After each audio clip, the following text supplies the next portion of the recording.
Good morning. I'm Manoj Kumar, Assistant Professor of English, Nandan Sanskrit College, Isahpur, Madhubani. It's a constituent unit of Kameswar Singh Sanskrit University, Darbhanga.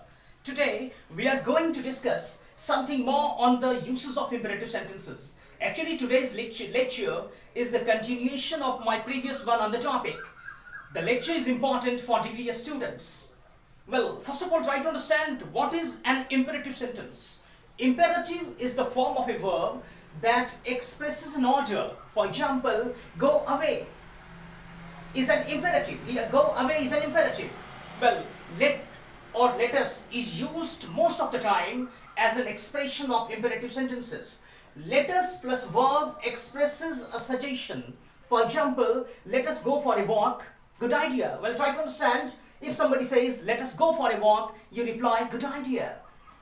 The negative is let us not, or in British English, don't let us. For example, let us not waste time, or don't let us waste time.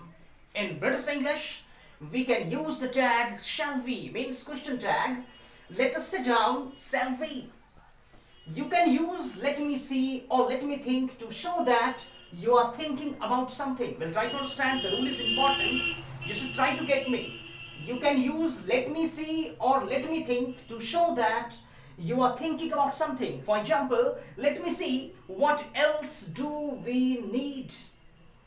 There are many different ways of getting people to do things in English. Well, try to understand. Once again, there are many different ways of getting people to do things in English. Compare these sentences. I'd be very grateful if you could translate this letter. Well, again, I'd be very grateful if you could translate this letter. This sentence may be used for asking a favor. Could you translate this letter, please? It becomes a polite request. Translate this letter. It becomes an instruction on an exam paper.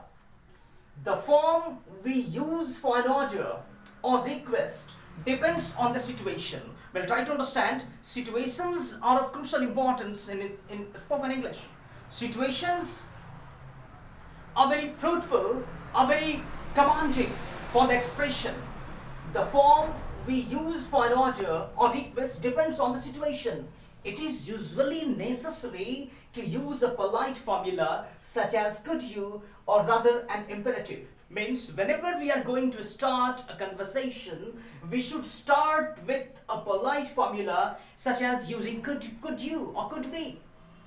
The imperative can be used to give orders. Well, try to understand. The imperative can be used to give orders. For example, teacher to pupils, open your books please. Doctor to patient, don't move. Boss to employee, now print out a copy. But it is unusual to begin a conversation with an imperative. Well, try to understand. We should never start our conversation with an imperative. Often, a polite formula is used first, then a series of imperatives. Means whenever we are going to start our conversation, we should not start our conversation directly using imperative sentences. For example, can you get out your books please? Well, we are going to start a conversation. This can be an example. Can you get out your books please? Open them at page 60 and look at the photo. Then think about your reaction. An imperative can also be used informally between equals, as give me a hand with these boxes. Hurry up or we are going to be late. An imperative can also be used informally between equals. Give me a hand with these boxes. For example, hurry up or we are going to be late. This is how we ask to be given something. Can or could we have our bills please? I'd like an orange juice. A box of matches please.